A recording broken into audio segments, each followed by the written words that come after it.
আজকে রান্না করব পাবদা মাছ। এখানে কতগুলো পাবদা মাছ নিয়েছি। তার মধ্যে ১ চামচ নুন, ১ চামচ হলুদ আর একটুখানি সামান্য সর্ষের তেল মাখিয়ে নেব। কারণ আঁশ ছাড়া মাছ তো। যাই হোক সেগুলো ভালো করে মেখে নিয়ে এখানে কিছুটা কাঁচা পেঁয়াজ কুটে রেখেছি, কাঁচা লঙ্কা, কালো জিরে, সর্ষে ১ চামচ, একটু নুন দিয়ে ভিজিয়ে রেখেছি, টক দই আর আদা।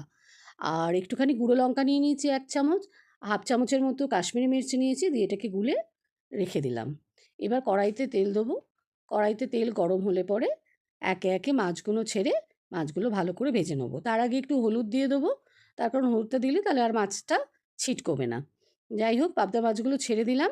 ছেড়ে দিয়ে সুন্দর করে ভেজে নিয়ে মাছগুলোকে তুলে নেব। মাছগুলোকে খুব সাবধানে তুলতে হবে, কারণ পাবদা মাছ খুব নরম মাছ তো। তো যাই হোক এবার আমি দিয়ে দিলাম ওই তেলেই একটু কালো জিরে, একটা গোটা পেঁয়াজ কুচোনো, সেটাকে একটু ভালো করে নেড়েচেড়ে একটু লাল লাল মতো হবে, ভাজা হয়ে গেলে ওখানে আমি আদা রসুনটা দিয়ে দেবো।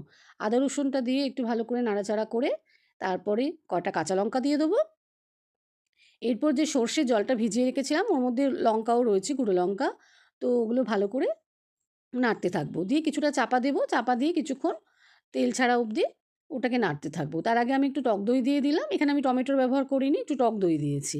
তো টক দইটা দিয়ে ভালো করে নেড়ে চাপা দিয়ে দেখুন ঢাকনা খোলার পর কিরম তেল ছেড়ে দিয়েছে। তারপরে একটু গরম জল করে রেখেছি, গরম জলটা দিয়ে দেবো। গরম জলটা আন্দাজ মতো দিয়ে মাছগুলো একে একে ঝোলের মধ্যে ছেড়ে দেবো। দিয়ে চাপা দিয়ে কিছুক্ষণ করার পর সেটাকে নামিয়ে নেব। দেখুন মাছগুলো দিয়ে দিলাম, দিয়ে একটা চাপা দিয়ে দেবো। কিছুক্ষণ পর আমি ফিরে এলাম। মোটামুটি জল অনেকটাই টেনে নিয়েছে। এবার আমি গ্যাসটাকে অফ করে দিলাম। তো আজকে পাবদা মাছ ভীষণ ভালো, গরম ভাতে খুব ভালো লাগবে খেতে।